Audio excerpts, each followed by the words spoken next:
What's up, wizards? It's Dev. That's how I usually do videos, right? But I don't do that for this series, which is wild. I never even tell you my name and I don't tell you what's up. I just launch into it, which is a little bit weird. It's day 122 now of our exciting 10 cards rated series. Are you just joining us for the first time? Wow, amazing. Hey, welcome in. What do you think the first card of the day is? Is it Mox Sapphire? Could it be? No, it's Estwald shieldbasher, whatever that is. It's from Crimson Vow, which just rotated out, so like I should know what this is, but I don't because it's just a drafty piece of nothing that completely left my brain as soon as the set left standard. 4 mana, 3 and a white for a 4/2 human soldier. Whenever it attacks, you can pay 1. If you do, it gains indestructible till end of turn. Yeah, it's pretty bad. It's fairly bad. You know, again, very drafty. Extremely drafty. I also like that her shield appears to be like a church door or something. There's spikes on it. It's like half a sarcophagus that she's wielding. That's neat. But let's throw a 2.7 on you because you can gain indestructible, and that's the only reason why. Next is Blood Divination from Core Set 2019. 4 mana, 3 and a black for a sorcery. As an additional cost to cast it, sack a creature and draw 3 cards. So if sacking a creature is an upside, then that's fine. But it's not good enough to be in any of my commander decks. I've seen this card a bunch of times while I'm like looking at stuff on EDA track for like Elisal Core and Judith and Dina and whatnot. Decks that all want to sacrifice creatures, right? But this card I've never ended up like pulling the trigger on, ordering, having any faith in, and playing. I'm not a big fan. Drawing 3 is very good, but I feel like there's better ways for black to get like a harmonize effect than having to come down on board presence. And even in the sack decks, I just feel like there's better ways to use your slots, better things to sack creatures to. Even though you do need to draw cards, usually you're just going to use like Midnight Reaper, some sort of Grim Haruspex effect of some kind, right? Things like that. Morbid Opportunist, and you want creatures in your deck to sacrifice. You don't have all the slots in the world for stuff like this in the first place. So there's a lot of reasons why I've never really liked this card in the decks that seem like they want it. So I'm going to give it a 4 because it says draw 3 cards on it. And it's not like an obnoxious amount of mana. You know what I mean? It can be okay some of the time. Yes, 4, sure. I was gonna go down a little bit, but sure, 4. Fledgling osprey from Urza's Destiny is a single blue mana. It's a 1/1 bird, and it has flying as long as it's enchanted. Do you see the flavor? Isn't that adorable? I also think that maybe the flavor here should have been like it comes into play with a counter on it or something. It has, you remove a counter during your upkeep, and it gains flying when it doesn't have any counters. But either way, this is what they went with. It's just a 1/1 bird. This is kind of like worse than a Merfolk or the Pearl Trident. Like it doesn't even really have like a relevant keyword or the creature type. So it's just not good. There's a reason this has only ever been printed once. We'll throw this in the like, you know, most underappreciated Urza's set too. Like the one that wasn't very powerful and it's printed in. Let's throw a 1.21 at Fledgling Osprey. Sorry, guy, you're just not very good. You're not. But Skyship Weatherlight is up next from Plane Shift. This is 4 mana for a legendary artifact. When it enters, search your library for any number of artifact and or creature cards, exile them, and then shuffle. You can pay 4 and tap it to choose a card at random that was exiled with Skyship, put that card into its owner's hand. So, what this actually does is 8 mana to tutor 1 card a lot of the time. In Commander, that's how it was like originally used when the format was fresh and young. We didn't know what we were doing.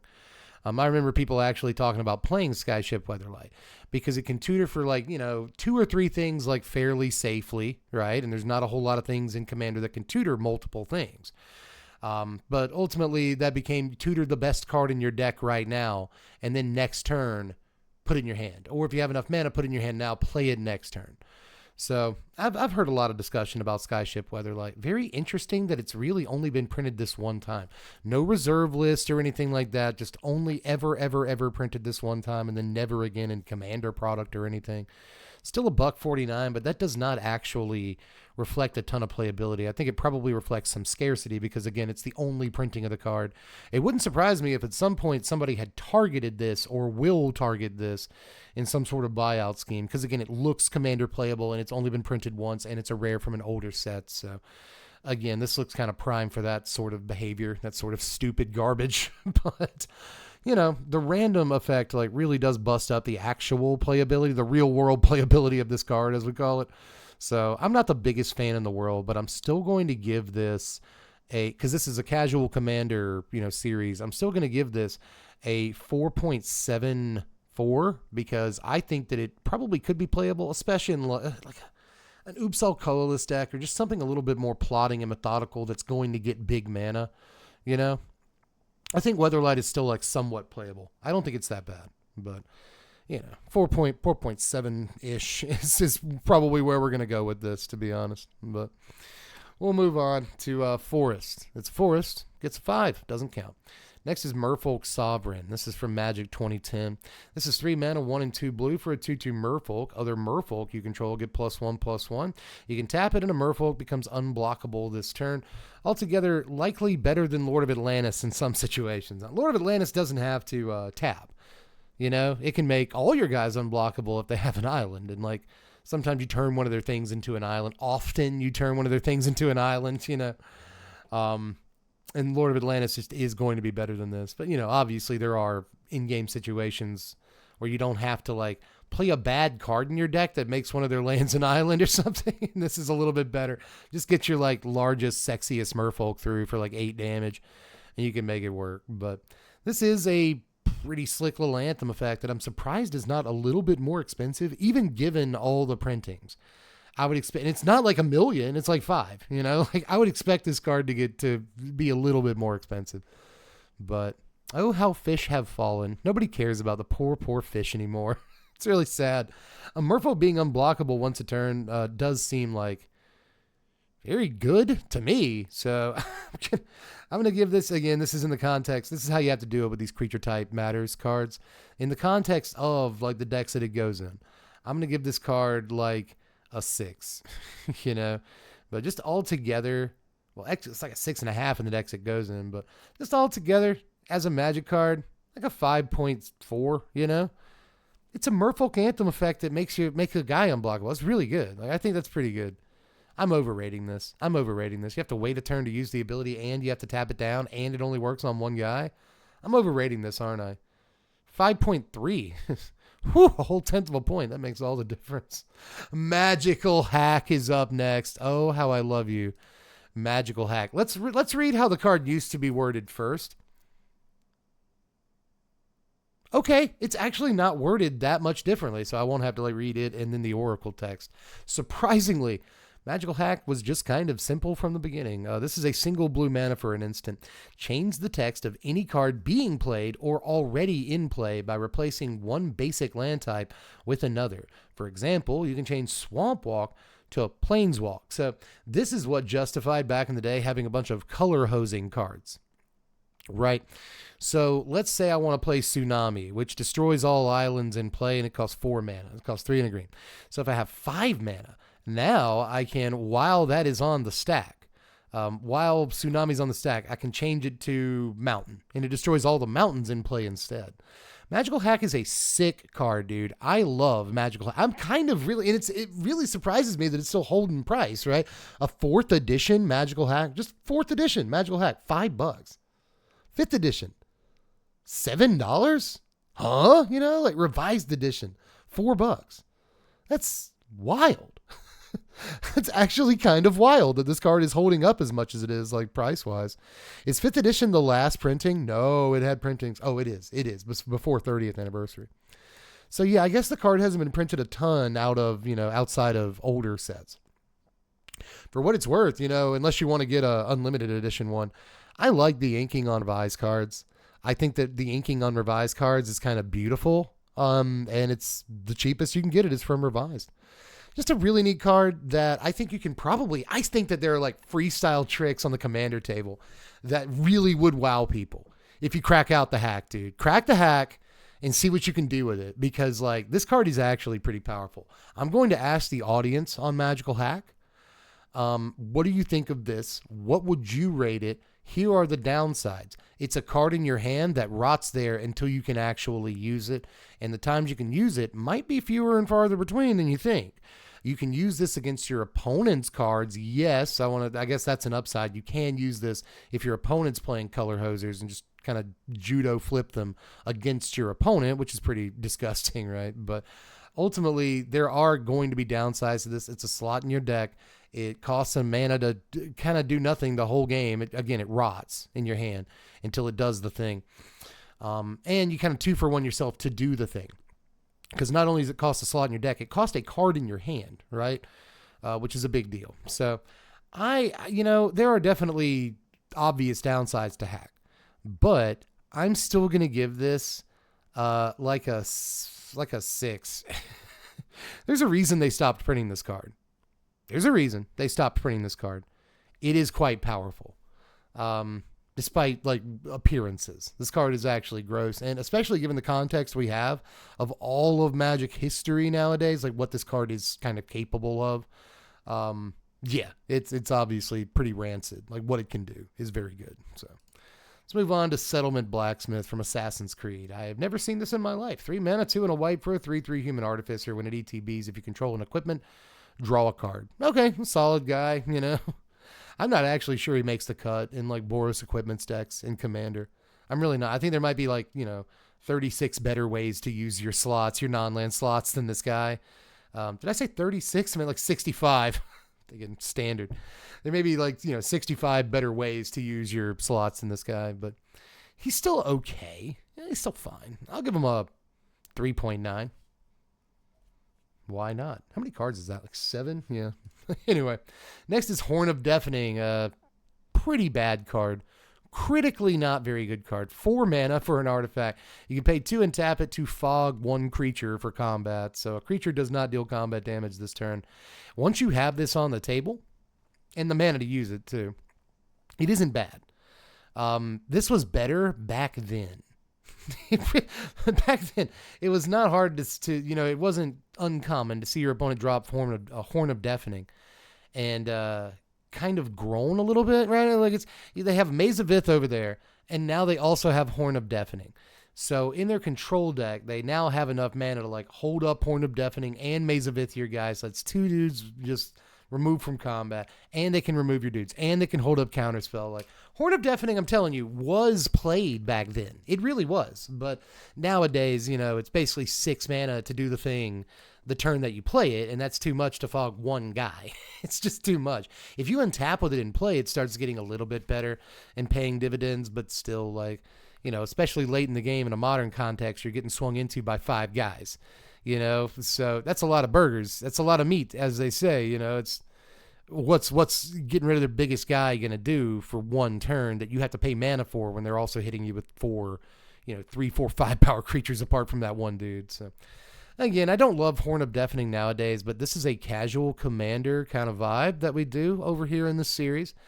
And so I'm not going to rate it too low, because I think that the Turbo Fog decks and Pillow Fort decks and stuff like that could actually get some use out of this. I really do think there's a world where there's one deck that plays this card, but that doesn't mean it's good, right? So let's give Horn of Deafening a 3.9. Let's do that. That's too high. Let's give Horn of Deafening a 3.5, which I still feel is just too high. I do, but Maze of Ith that you pay a lot of mana for is still Maze of Ith. It's not terrible. Arms Depot is from Unstable, so it doesn't count. Let's move on to Pantano, which is Swamp. Doesn't count. I have always liked the Stan Fraser piece, though. It's on a few different versions of, a few different printings of Swamp in different sets. I've always liked it. Next is Soul of Emancipation from New Capenna. Is the final card of the day, I think. No, there's one more after this. This is 7 mana, 4 in Bant colors for a 5/7 avatar. When it ETBs, destroy up to 3 other target non-land permanents. For each of those permanents, its controller creates a 3/3 white angel creature token with flying. There was a point where I thought this card could be playable. There was. During preview season, I was like, okay, Bant, it's an ETB trigger that doesn't require a cast, so you can throw it down from your hand all the different ways green can do that with creatures some of the time. You can, what's that? A guy that has an adventure, right? He's a 2 mana, Bramblewood Familiar. I think that might be his name. He's like a 2-mana guy that has an adventure. The 2-mana creature mode is that he taps for green. And then the 7-mana adventure mode is that, like, you know, you look at the top X of your library or whatever it is and then throw one of the things into play. And that can get this. So again, the green effects that do stuff like that, I think this might be okay with. And obviously reanimation as well, I thought might be decent with this. But it turns out that giving your opponent like up to 9 power is not great. But you can obviously like get rid of their best thing and give them a 3/3. Get rid of 2 like little tokens, like map tokens on your side, and get 2 3/3 flyers. That's a way to use it. So I've always kind of had a spot for this card and like wished that it would have done something in standard. But obviously we're ramping into a Traxxas and a Tallies, and a card like this just really couldn't compete. So really sad to see. And right now you can get a copy for 7 cents, which is so sad. I'm going to give Emancipation here a 4.1. And I'm doing that because it says when it comes into play, destroy 3 non-land permanents. And I don't care if it doles out 3 3s. That's an insanely powerful line of text. You will never be able to not convince me that that is an unbelievable line of text, especially on a guy you can just blink and he doesn't care if you cast him or not. I'm telling you, give this guy another look. He's okay. But next is Wesley Dread Pirate Roberts. You're actually Fynn the Fangbearer. They made Wesley Fynn the Fangbearer, did you? Did you, in fact, do that? Man. Fynn the Fangbearer is actually one of my favorite creatures of all time. And I've got some of my like longtime patrons and Discord members, like some of my largest fans that I actually interact with on a somewhat regular basis. This is their favorite card. I could name like 5 of them right now. But we all, over here on the channel, we're big fans of Fynn. This is 2 mana, 1 and a green for a 1/3 legendary human warrior with Death Touch. Whenever a creature you control with Death Touch deals combat damage to a player, that player gets 2 poison counters. Any guy with Death Touch. But like, if they block the guy, their guy will die. Because my guy has Death Touch. See how this card works? It's so good. I love you. I miss you, Fynn. Not going to have to miss you for too much longer. You are in Mtg Foundations. Why did they give you to us? I cannot wait to play you again. I cannot wait to play this card again, and we're about to be able to do that for 5 years. What a mistake. Probably not. Fynn is like a pretty normal card to have in Standard. We had him for a couple of years, and he was totally fine. Which is not to say he will be this time. Because now our Death Touch creatures include, you know, like Preacher of the Schism and Unstoppable Slasher. We have really good Death Touch guys. Even like Bilious Skull Dweller to go along with this. Like they get hit with Skull Dweller. What are they, like 3 poison counters now? It's crazy. So I love you, Fynn. I'm so glad to have you back, and I hate that you ever left in the first place. Just 2 mana for this guy? What a commander. First of all, what a commander. This dude is a Death Touch commander that also cares about poison. Where have you been for my entire Magic playing life? In Kaldheim. He came out like 5 years ago, Dev. God, I love you, Fynn. I do. Honorary 5. No. We're not going to do that. We're not going to disrespect our boy this time around with an honorary 5. I don't feel like doing that. Instead, what we're going to do with Fynn, because like I've said before, I like unique commanders. Unique commanders go a long way with me, and there's not a whole lot of commanders more unique than this that tie together 2 themes that, you know, are kind of fringe to begin with. Like Poison is kind of fringe, Death Touch Deck is kind of fringe, and then like you're going to put them together because they work together. They work together in a way the designers recognized, and I really like it, and I have to shut up about it, but I love Fynn, and we're only going to get to talk about him once on this series, and I'm going to talk about him. Just, man, my heart, man. This is actually, the more I think about it, it's kind of like one of my favorite creatures of all time. Fynn, because he is cheap to play. You can play him out of the command zone a bunch of times. He works with 2 themes that I like and don't get enough love in Commander, especially Death Touch. I love Death Touch. That's a fan favorite ability that doesn't get enough love, enough thematic care, right, in Commander. So I'm going to give Fynn the Fangbearer a 5.47, which is high. And I swear to you, I'm not. But I love the card too much. And I'm trying to be objective. I actually do think there's an argument for giving this card like a mid 5. I really do think there is. But discuss it amongst yourselves in the comments section. I'll be down there too. Don't worry. I read your comments. But anyway, I love you all. See you tomorrow. Bye.